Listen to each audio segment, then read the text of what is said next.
no era el 30.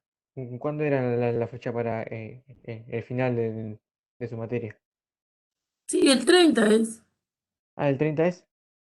Sí, sí está anunciado. Una es el 30 y la otra el 7. Ahí está, ahí le respondí. Y una segunda duda, pero esta ya es personal mía.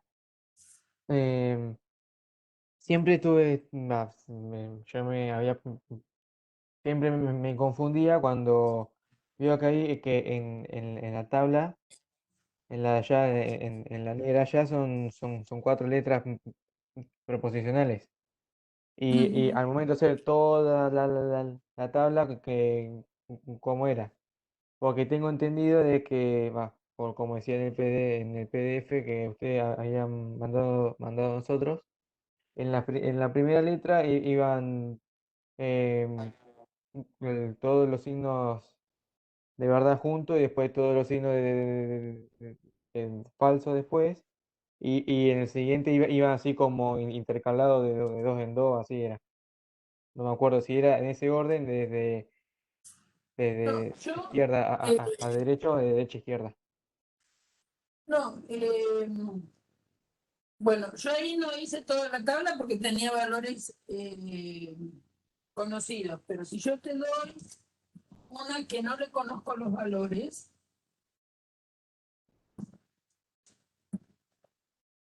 yo no la hago, a ver, yo la llenaría así.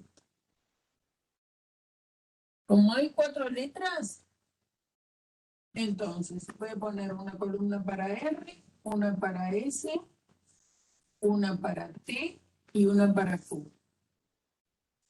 ¿Bien? Sí, Entonces, acá voy a poner verdadera, verdadera, falsa, falsa. Verdadera, falsa, verdadera, falsa, que son las cuatro instancias que pueden tener dos letras. Estas cuatro instancias se dan posiblemente cuando T sea verdadera, pero las mismas cuatro instancias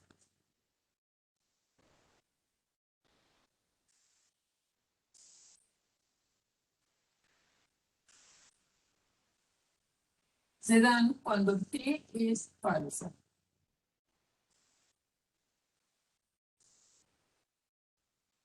Ahora, estos ocho valores de verdad, que son la combinación de tres letras, se pueden dar cuando Q es verdadera.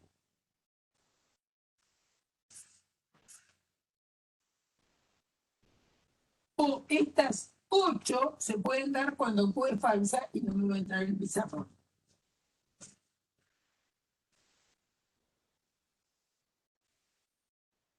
¿Está bien? Acá hay que repetir las ocho.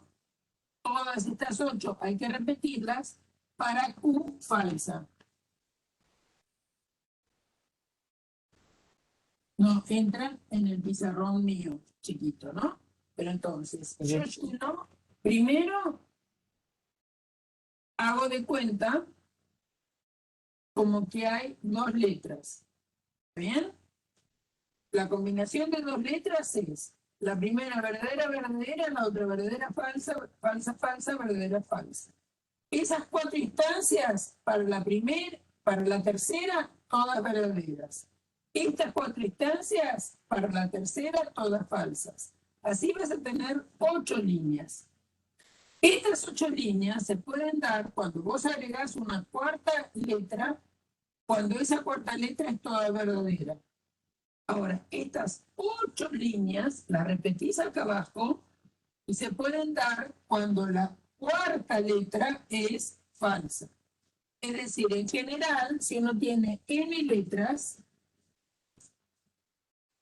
la cantidad de combinaciones que podés hacer con esas n letras te va a fabricar 2 a la n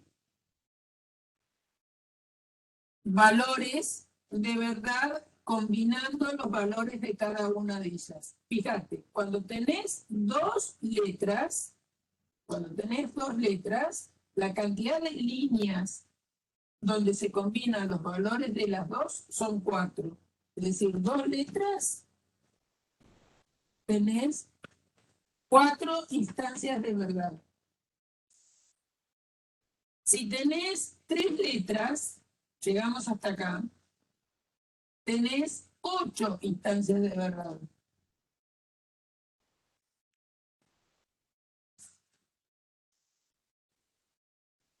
Es decir, 4 es 2 al cuadrado, 8 es 2 al cubo.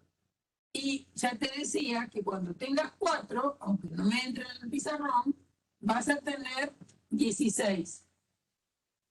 Porque siempre vas a multiplicar por 2 las instancias anteriores. Es decir, van a ser 16 instancias. Yo las coloco de esta manera. No sé, puede ser que en otra materia las coloquen de otra forma. Pero eso es indistinto. Lo único que es recomendable es que siempre cada uno ¿no? las haga de la manera que tiene de hacerlas siempre de la misma forma. Cada uno de ustedes adquiera una única forma de hacerlo. Yo siempre las hago de esta forma. La primera verdadera, verdadera, falsa, falsa, la otra verdadera, falsa, verdadera, falsa.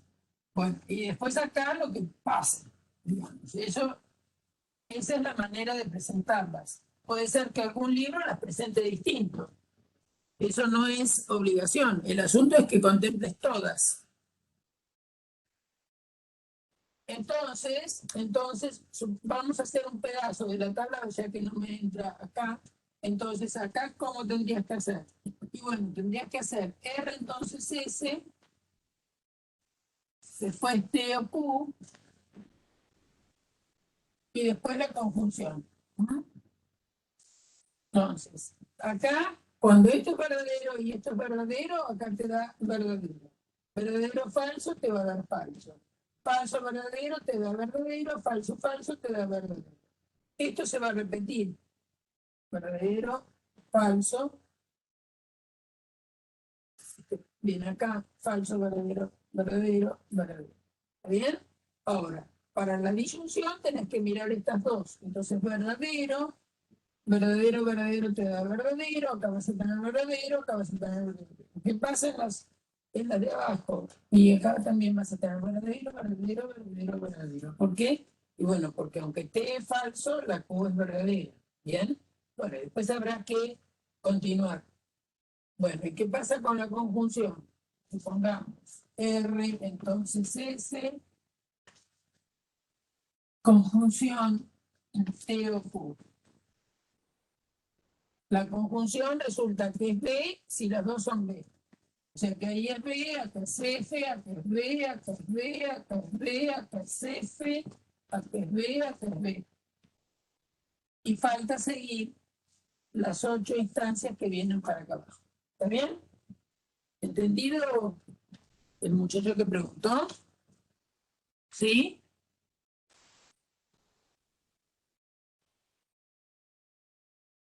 No sé por qué.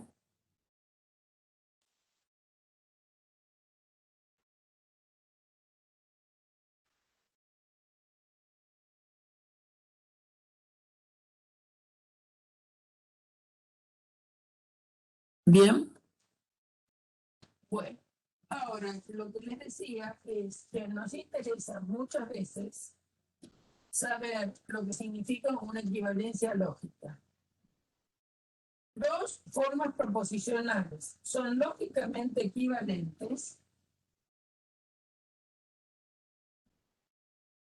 y lo escribo de otra manera cuando yo puedo, primero vamos a decir a qué llamamos P, sí y solo sí Q, que lo anotamos de esta manera. Esto no es otra cosa que P, entonces Q, conjunción, Q, entonces P. Entonces, un bicondicional es la conjunción de un condicional y su recíproco. Entonces, ¿cómo es la tabla del bicondicional? La dada T y dada Q, fabricamos la tabla del bicondicional. Por lo tanto, hacemos P, entonces Q, Q, entonces P, y después la conjunción de las dos.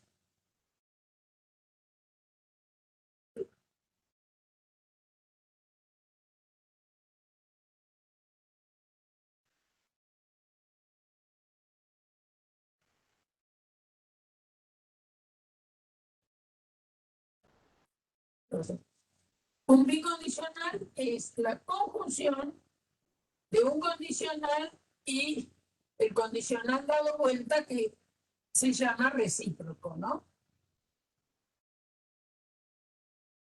Entonces, verdadero, verdadero, falso, falso. Verdadero, falso, verdadero, falso. P entonces Q va a ser verdadero, falso, verdadero, verdadero. Q entonces P, fíjense que el antecedente es Q y el consecuente es P. Entonces, verdadero, verdadero va a dar verdadero. Falso, verdadero va a dar verdadero. Verdadero, falso va a ser falso. Falso, falso va a ser verdadero. Ahora tengo que hacer la conjunción. La conjunción es verdadera si los dos conjuntos, es decir, los dos que están fabricando la conjunción, son verdaderos. O sea que en el primer renglón me da verdadero, en el segundo renglón hay un falso y un verdadero, va a dar falso, en el tercer renglón hay un verdadero y un falso, va a ser falso, en el cuarto renglón los dos son verdaderos, por lo tanto es verdadero.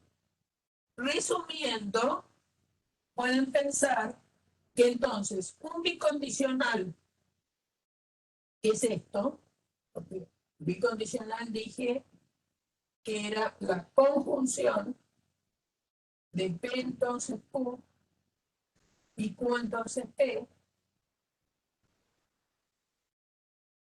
Resulta que es verdadero si los valores de verdad de los que están de cada lado son iguales.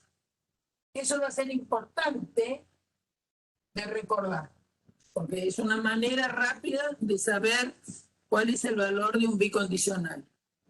Ahora, ¿para qué me interesa tanto el bicondicional? Por la definición que hacemos de equivalencia lógica.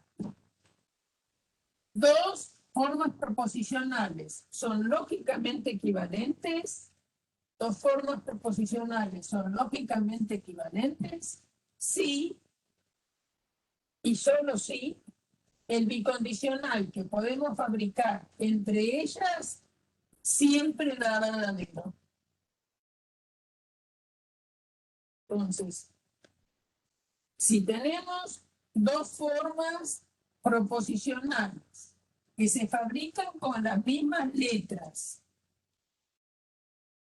serán lógicamente equivalentes si el bicondicional entre ellas es siempre verdadero. Bien, a ver, por ejemplo, si tenemos P, entonces Q, yo digo que esto es lógicamente equivalente, y lo escribo así, ¿no? Con la negación de P y no Q.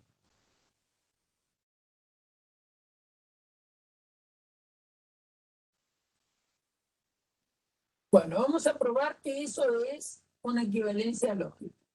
Para eso, ¿qué tengo que hacer? Tengo que hacer P entonces Q, el bicondicional, que fíjense que se escribe de otra manera, ¿no? Lógicamente equivalente es una flecha gordita. El bicondicional se puede hacer siempre.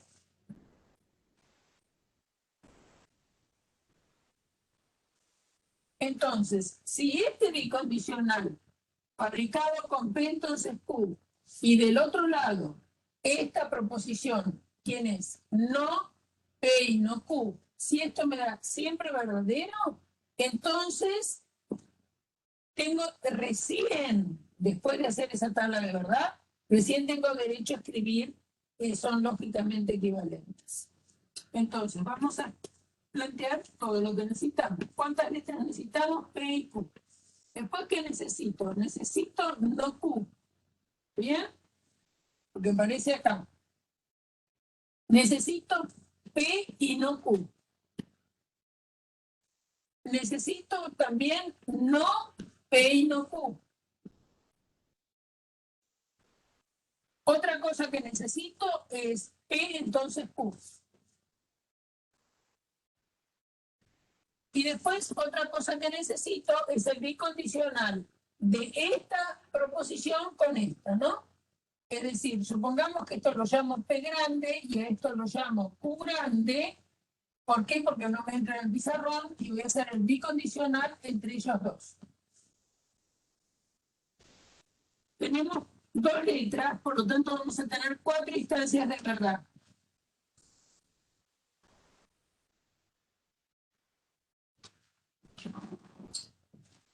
Verdadero, verdadero, falso, falso,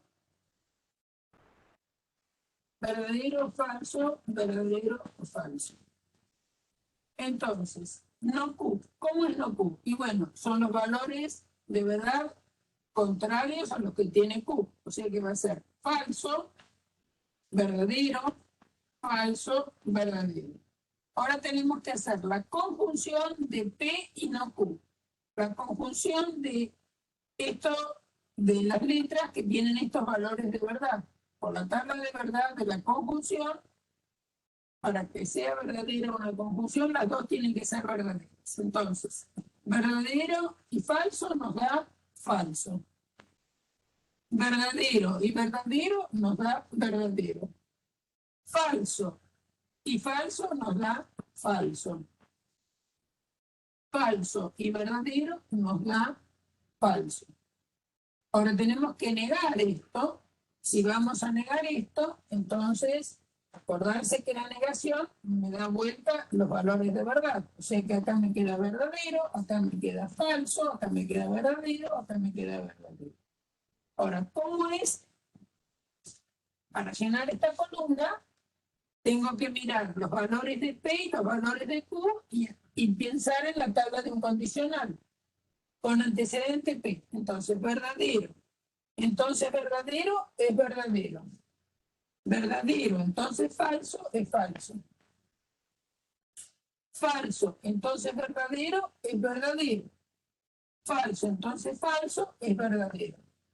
Y ahora lo que quiero es un bicondicional fabricado con qué? Y fabricado con esto como P y esto como Q. ¿Y qué ocurre con el bicondicional? El bicondicional habíamos dicho que era verdadero si los que estaban a cada lado de las dobles flechas tenían el mismo valor de verdad. Por lo tanto, en la primera línea las dos son B, por lo tanto el bicondicional es B. En la segunda línea las dos son F, por lo tanto el bicondicional es B. En la tercera línea las dos son B, el bicondicional es B. En la cuarta línea las dos son B, el bicondicional es B. ¿Qué quiere decir? Que en cualquier instancia de verdad, el bicondicional siempre me dio verdadero. Es decir, que esto es una tautología, también decimos. Cuando en cualquier instancia algo da siempre verdadero, es llamada también una tautología. Entonces, efectivamente, para cualquier instancia de verdad, el valor de verdad de esto es también el mismo que está acá. Entonces, como eso pasa, como ese bicondicional es siempre verdadero, recién ahí voy a decir que esta fórmula es lógicamente equivalente con esta otra fórmula. Entonces, para encontrar la equivalencia lógica, hay que realizar un bicondicional. Si ese bicondicional siempre es verdadero, entonces efectivamente las formas son lógicamente equivalentes. Pero cuidado con lo siguiente. Uno puede escribir un bicondicional siempre. Entre dos formas proposicionales o entre dos letras podemos escribir siempre un bicondicional. Eso va a tener un valor de verdad que corresponda Dependerá de los valores de verdad de las componentes. Ahora, cuando yo escribo una flechita gordita, estoy diciendo que la fórmula que está de este lado es lógicamente equivalente con la fórmula que está de este lado. Eso es más fuerte, es una relación que hay entre esta fórmula y esta. Y eso lo puedo escribir una vez que haya probado el bicondicional entre las dos fórmulas es siempre verdadero. Entonces, eso es importante.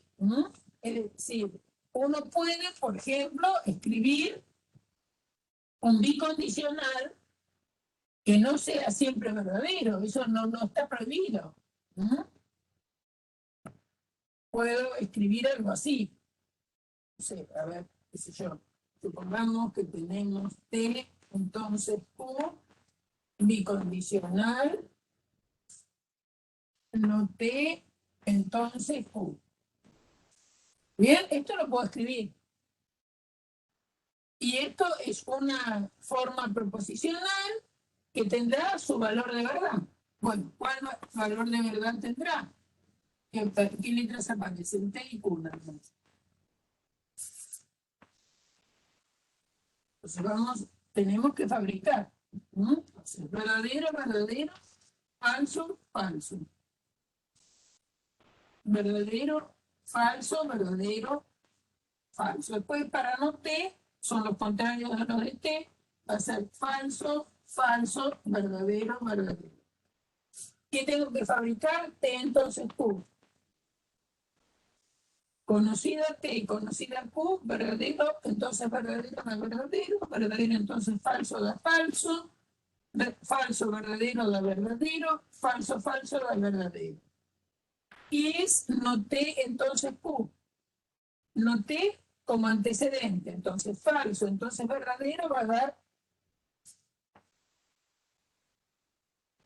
no T, entonces Q. Falso, entonces verdadero es verdadero. Falso, entonces falso es verdadero. Falso, entonces, perdón, verdadero, entonces verdadero es verdadero. Verdadero, entonces falso es falso. Y ahora, si hacemos el bicondicional, tenemos acá, que sería T, entonces Q.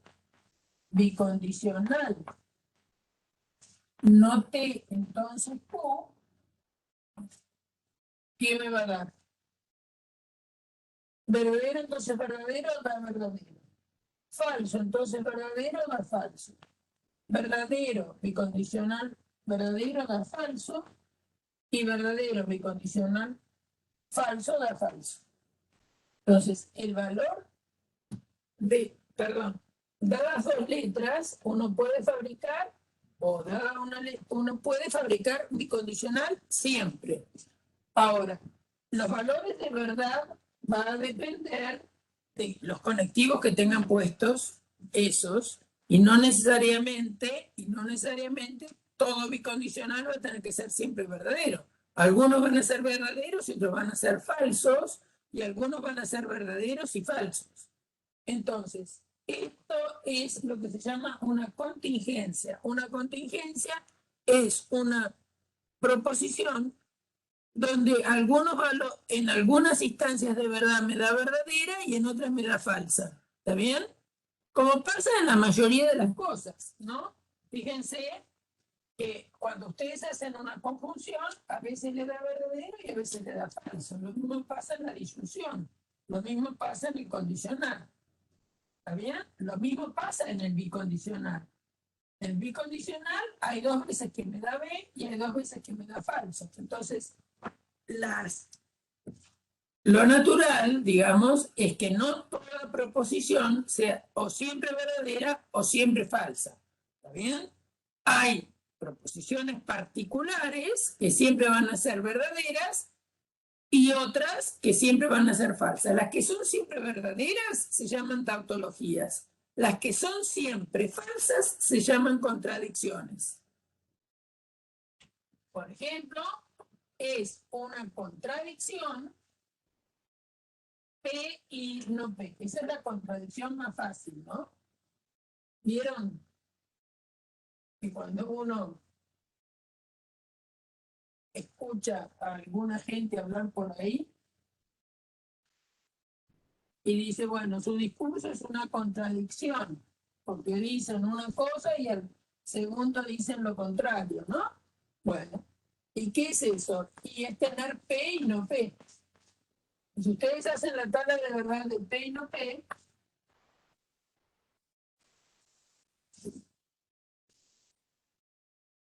si esto es verdadero o es falso, su negación va a ser falsa y verdadera. Entonces, la conjunción en todo caso da falso.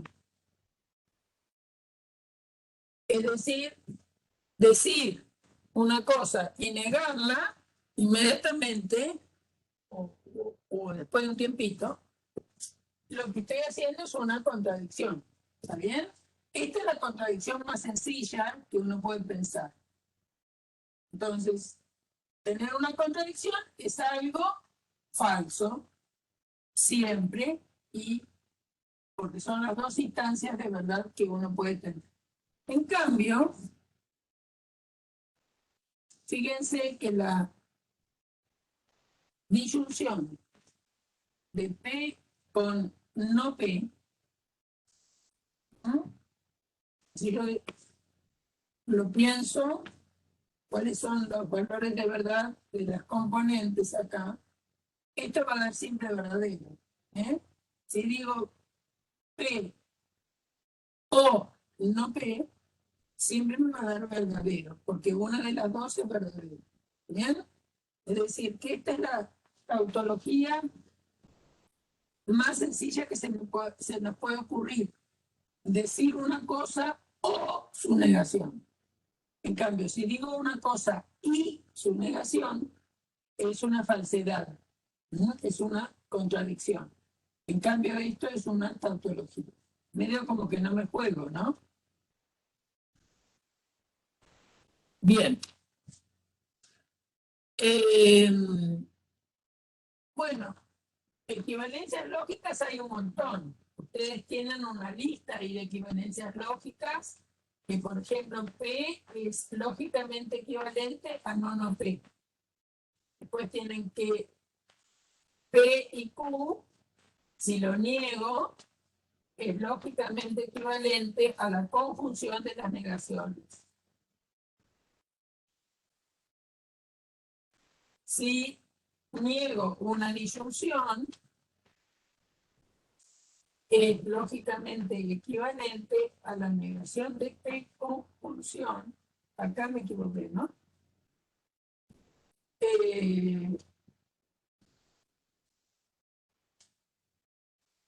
La negación de una conjunción es la disyunción de las negaciones, la negación de la disyunción es la conjunción de las negaciones. Son equivalencias lógicas importantes que uno después de un tiempo se va acordando. Esta se llama leyes de De Morgan. Es la manera de negar una conjunción, la manera de negar una disyunción. Muchas veces me interesa cómo niego un condicional.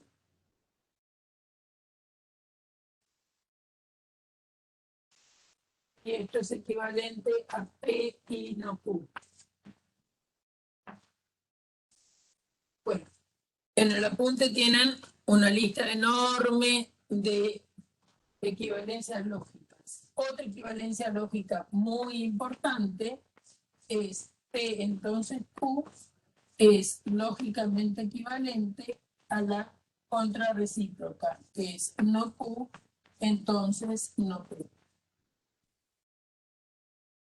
Tienen esas equivalencias lógicas básicas, digamos. Bueno, no sé qué otra pregunta del inicio tienen.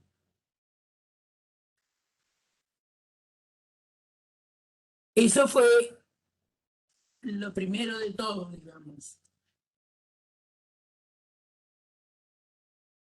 Después, ¿con qué seguimos? Y seguimos con cuantificadores.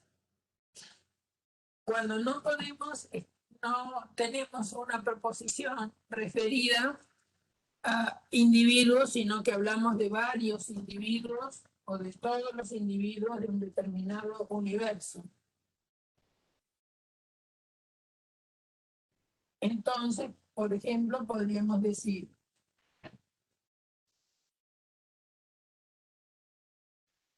todos los alumnos estudian mucho. Ay, todos los alumnos estudian mucho.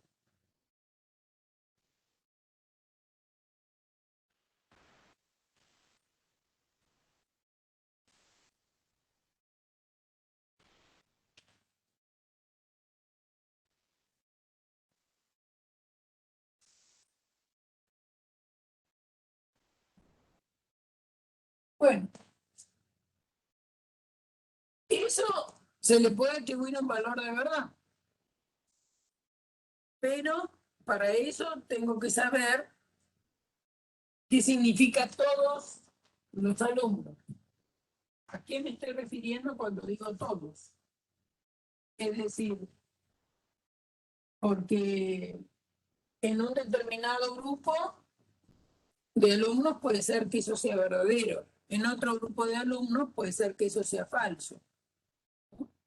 Es decir, por eso es que uno habla de que hay que dar un universo. Un universo. Universo es pensar sobre quiénes estoy hablando. Es decir, ¿dónde se mueve todos que yo estoy hablando? ¿De qué alumnos estoy hablando?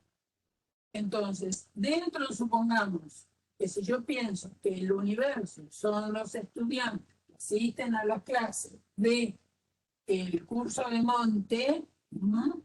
Entonces esto va a ser verdadero.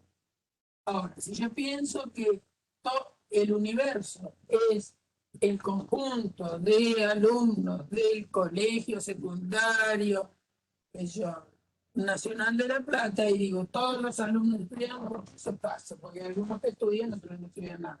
Entonces,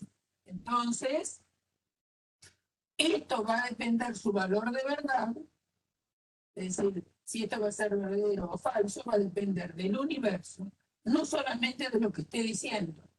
¿Bien?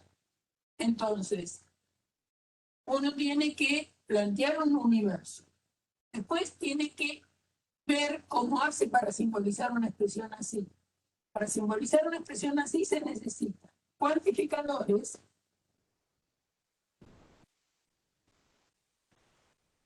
En este caso, el cuantificador que voy a usar, como habla de todos, es un cuantificador universal. Hay dos tipos de cuantificadores. Uno que es universal, es el que habla de todo lo que viene en el universo, y otro que es el existencial, que habla de que existen individuos que viven en el universo que les pasa algo. ¿Está bien? Y después voy a necesitar lo que se llaman esquemas proposicionales.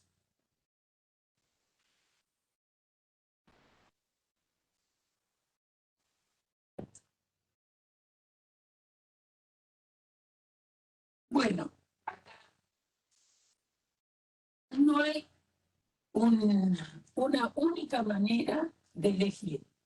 Así como no hay una única manera de elegir el universo, no hay una única manera de elegir los esquemas que yo necesito para simbolizar esto. ¿No? Entonces yo podría llamar a X es alumno.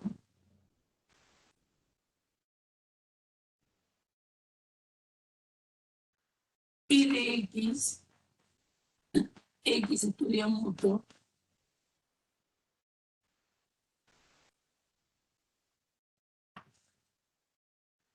Y con eso yo podría simbolizar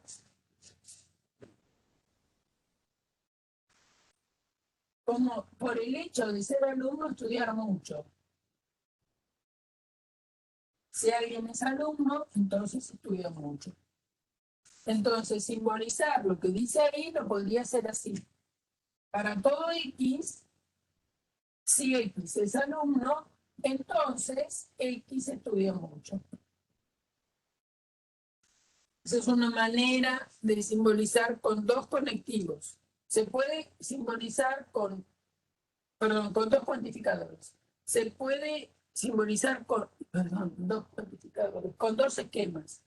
Se puede simbolizar con un esquema diciendo X es estudia mucho y tomando como universo los estudiantes de algún determinado lugar. Ahora les explico. Y acá voy a poner, simbolizo así, cuando tomo como universo, por ejemplo, no sé, habitantes de monte. ¿Está bien? Pongo esto como universo. Entonces digo, cualquiera sea X, habitante de monte, si X es alumno, entonces X estudia mucho. Esto está queriendo decir esta manera de simbolizar. Cualquiera sea el individuo, habitante de monte, si es alumno, entonces estudia mucho. Eso es lo que dice, todos los alumnos estudian mucho. Ahora, si yo también, fíjense que si cambia el universo, me puede cambiar, esto es un universo 1, un universo 2, podría poner alumnos de la Facultad de Informática, por ejemplo, de la Universidad Nacional de La Plata. Ese es mi universo. Y entonces ya sé que el individuo que se va a mover adentro de este conjunto es un alumno. Entonces, lo único que necesitaría ahí sería para todo X, X estudia mucho, ¿no?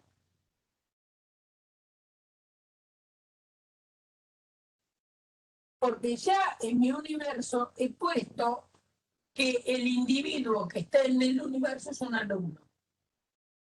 Entonces no lo tengo por qué repetir. Entonces lo que estoy poniendo es para todo X. ¿Y qué es el X? Y el X es un individuo que vive en este universo. ¿Y qué es este universo? Alumno de la Facultad de Informática de La Plata. Bien, entonces, cualquiera sea un alumno de la Facultad de Informática, entonces él estudia mucho. Entonces estoy simbolizando lo que dice acá. Pero fíjense que cambiando de universo también cambia la necesidad de los esquemas que yo tengo que usar. ¿Entendido eso?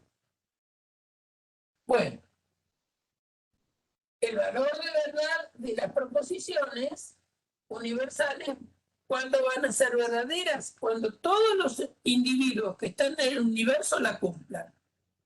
¿Está bien? Entonces, una proposición universal es verdadera si todos los individuos que están en el universo la cumplen. Bueno, les digo que en este es mentira. ¿Mm?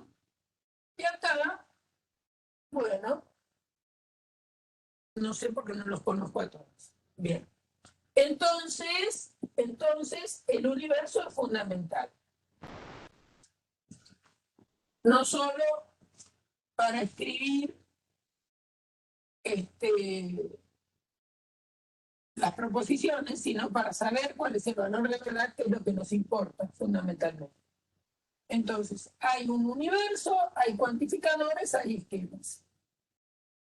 Para simbolizar proposiciones especiales del tipo a la que está escrita.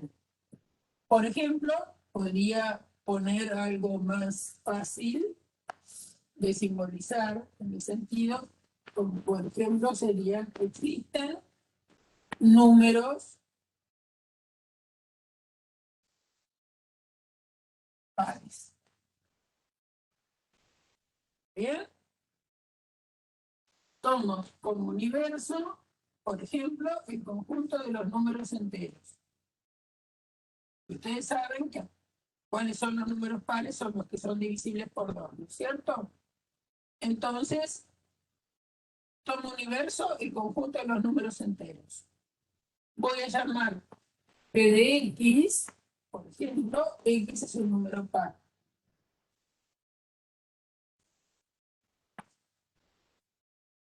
Y lo que está diciendo, existen números pares, entonces lo voy a simbolizar, existe X, tal que P de X. ¿Dónde se mueve esta X? Adentro del conjunto de los números enteros. Y lo que estoy diciendo es que hay números enteros que son pares en realidad. Entonces, esta proposición es verdadera. ¿Por qué es verdadera? Y bueno, porque, qué sé yo, tienen el 4, tienen el 8, tienen el 16, el 20, el 0, todos esos son números enteros pares. Ahora, si yo digo todos los números son pares, esto lo simbolizaría para todo X P de X, adentro del universo de los números enteros. Y esto es falso. ¿Por qué es falso? Porque hay números que son enteros y no son pares. ¿Cómo demuestro en realidad que lo que estoy diciendo es falso? Y bueno, basta encontrar un contraejemplo de lo que estoy afirmando. Por ejemplo, el número 3, todos sabemos que es impar, entonces 3 es un número entero y no es par. Por lo tanto, esta proposición es falsa, en cambio, esta proposición es verdadera. ¿Entendido eso? Entonces, ¿se acuerdan que para simbolizar algunas cosas necesitaban esquemas y cuantificadores? Y depende del universo y de lo que estemos afirmando, la manera que nos va a resultar verdadera o falsa. Fíjense que si en lugar de tomar como universo los Z, y yo tomo como universo el conjunto 0, 2, 4, entonces la X se mueve en el 0, 2 y 4 y nada más. Esta proposición, por supuesto que es verdadera, y esta también es verdadera. Claramente, todo depende del universo en que estemos pensando, porque decimos todos los números son pares. Ahora, acá el todos, ¿a quién se refiere? Y bueno, si yo dije que mi universo es el 0, el 2 y el 4, la X se puede mover siendo 0 o siendo 2 o siendo 4. Esta proposición resulta que es verdadera. Y esta también es verdadera. Ahora, si pongo, por ejemplo, como universo U igual a 1, 3 y 25, y ese es mi universo ahora, esta proposición es falsa porque no hay ningún individuo que vive en este conjunto que haga que sea un número par resulte verdadero. ¿No? Porque la X puede tomar los valores 1, 3 o 25. Para ninguno de esos valores se cumple que el número sea par. Si no, si el existe es falso, con más razones para todo va a ser falso. Entonces, lo que quiero que entiendan bien clarito, que una proposición, cuando uno la cuantifica, no solo depende de los esquemas y del cuantificador que le ponga, sino también del universo que esté considerando. ¿Entendemos eso? ¿Se entiende eso? Pueden abrir el micrófono.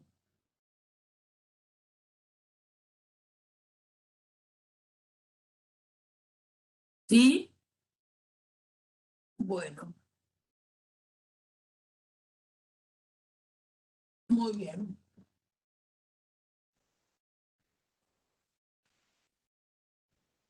Bueno, no sé qué otra pregunta quieren hacer. Que alguien dijo, bueno, empiece, haga algunas cosas del principio, estas serían las cosas del principio, ¿no?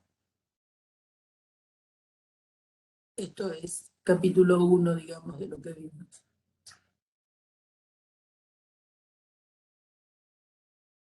¿Alguna otra duda?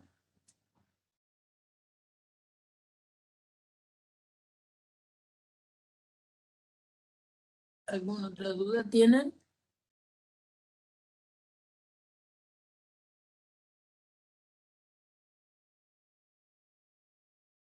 Algo de diagrama de Venn.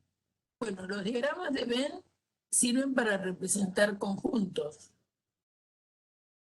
¿Bien? Es una manera de dibujar. Un diagrama de Venn es una manera de dibujar un conjunto. no es otra cosa. Entonces, si uno tiene un conjunto, hace una pelotita y le mete adentro los elementos de ese conjunto. Y eso no es ni más ni menos que un diagrama de Venn. Entonces, por ejemplo, si tenemos un conjunto A, y sale, si tenemos un conjunto A igual a 1 menos 5, 7, hacer el diagrama de Venn de ese conjunto es hacer un punto para el 1, un punto para el menos 5, un punto para el 7. Eso es el diagrama de Venn de este conjunto. No es más que eso. Si tengo un conjunto B que sea menos 5, 8, el diagrama de Venn para este conjunto va a tener dos puntitos. Uno para el menos 5 y otro para el 8. Eso es. Ahora, yo, ya que tiene un elemento compartido, yo podría hacer así. Uso el menos 5 y acá pongo el 8 afuera, y entonces tengo el diagrama de Venn dibujando dos diagramas de Venn, pero en uno estoy teniendo al conjunto B y en el otro estoy teniendo el conjunto A. El número menos 5, como es un elemento de los dos conjuntos, me quedó en la intersección justamente de los diagramas de B y de A. Entonces recuerden que la intersección de dos conjuntos son aquellos que están simultáneamente en los dos conjuntos que haya, ¿no? Es decir, si ustedes tienen un conjunto A y un conjunto B, si hacen la unión, son los X que están en A o están en B. Ese es un nuevo conjunto. Otro nuevo conjunto a partir de A y B es la intersección. Son los X que están en A y que también están en B.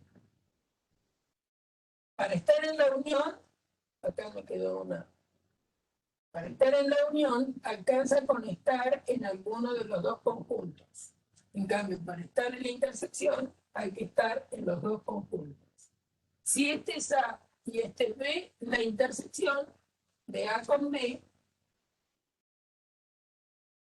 da nada más que menos 5. En cambio, la unión de A con B, tengo que poner a todos los elementos que estén en uno o en el otro conjunto. O sea que va a estar el 1 por estar en A, el menos 5 por estar en los dos, el 7 por estar en A y el 8 por estar en B. Después, otra cosa que definimos fue A menos B. Son los elementos que están en A pero no en B.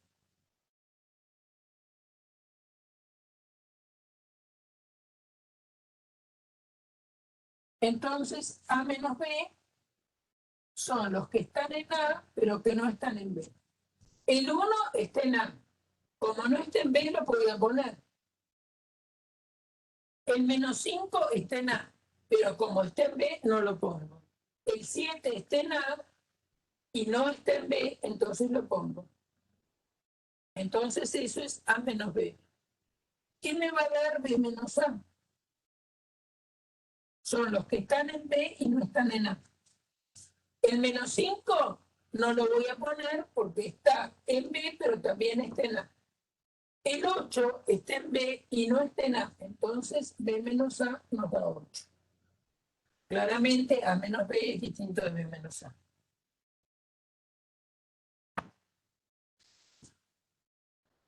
¿Sí? No sé si Lautaro era eso que querías de diagrama de Venn.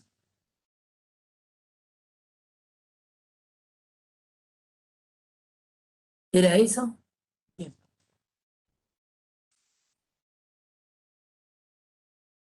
Entonces, fíjense que A menos B es lo que queda en A y no está en B. ¿Está bien? Esto sería A menos B. B menos A es lo que está en B y no está alcanzado por A. Me da nada más que el 8. ¿Sí? La unión es todo. La intersección es donde se cortan.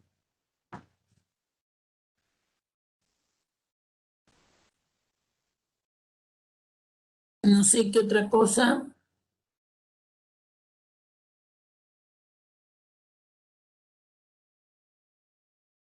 Bueno, entonces conjuntos, bueno, después operaciones con números, en eso creo que no tuvieron mayores dificultades. Lo mismo que en ecuaciones, vi que las resolvieron bastante bien las ecuaciones, no hubo mayor problema.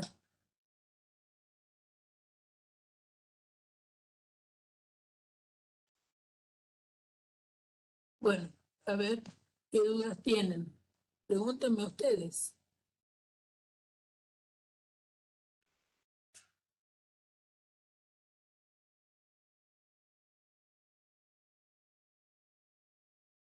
¿Alguna duda que tengan?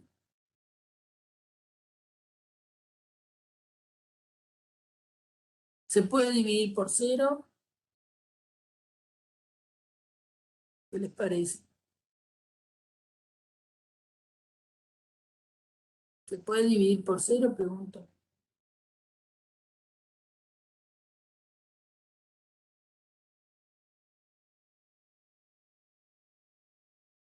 ¿Qué contestan a eso? ¿Cuánto es 5 dividido cero?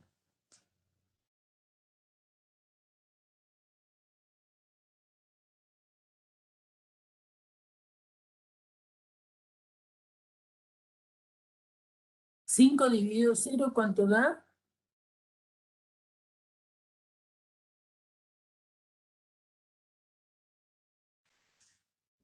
5 dividido cero.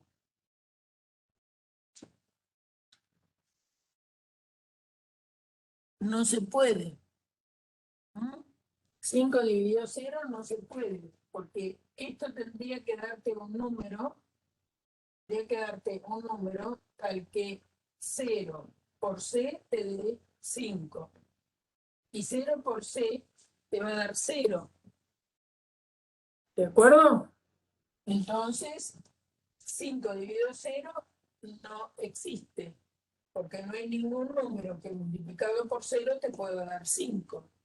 Entonces, la división por 0 está prohibida. ¿Para qué les hago ese comentario? Porque acuérdense que cuando están resolviendo ecuaciones fraccionarias, entonces los denominadores de esas fracciones, de esas expresiones fraccionarias no se pueden anular. Entonces son los valores que llamábamos prohibidos, justamente los llamábamos prohibidos porque no podemos dividir por 0. Entonces, en una expresión fraccionaria racional,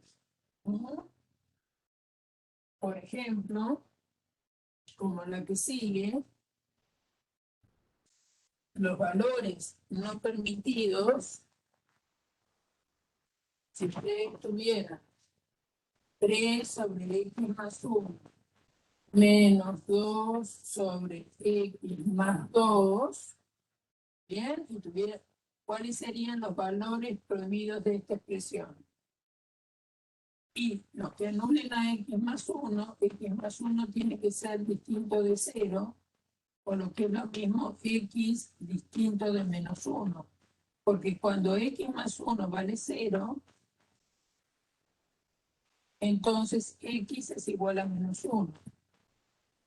Por lo tanto, como no permito que valga 0, entonces x no puede ser menos 1. Es decir, menos 1 no puede admitirse. Y en esta fracción, x más 2 debe ser distinto de 0, o lo que es lo mismo, x distinto de menos 2. Entonces, si yo estuviera resolviendo una ecuación fraccionaria, no sé, ¿está bien? Supongamos que esto es igual a 3, no sé cómo es, no hice el planteo. Entonces, ¿se acuerdan que tenían que tomar el mínimo común múltiplo de los denominadores Primero pasaban el 3 a este miembro también para no confundirse.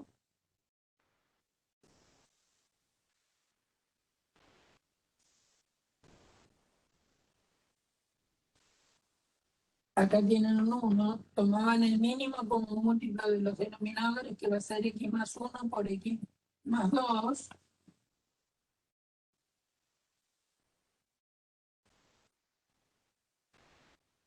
Y entonces les va a quedar 3 veces x más 2 menos 2 por x más 1 menos 3 por x más 1 por x más 2 igual a 0. Y hemos dicho que x tiene que ser distinto de menos 1 y x distinto de menos 2. Entonces, si eso es así, si un cociente es 0 y el denominador diciendo esto es distinto de 0, si un cociente es 0 y el denominador no es 0, es porque el numerador es 0. Y entonces se iban a quedar con esta expresión que iban a resolver. Y esa es la ecuación auxiliar. Ahora, esta ecuación va a quedar de segundo grado, la resuelven por Bhaskara, ¿y qué soluciones no son admisibles? No es admisible ni el menos 1 ni el menos 2. ¿Bien? Entonces, para eso pregunté el asunto del dividir por 0, ¿no? Para que después en una ecuación fraccionaria lo deban aplicar. Ya lo hicimos bastante en soluciones de ecuaciones fraccionarias. Pero eso es un concepto muy importante, que no deben dividir por 0. Bien. ¿Qué duda tienen ustedes?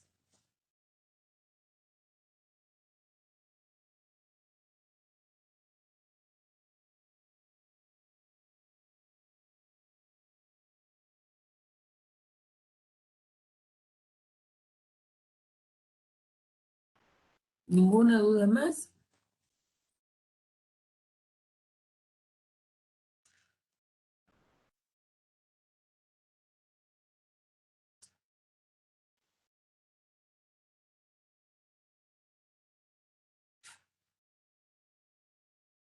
Bueno, entonces en un rato les publico las... Voy a parar la...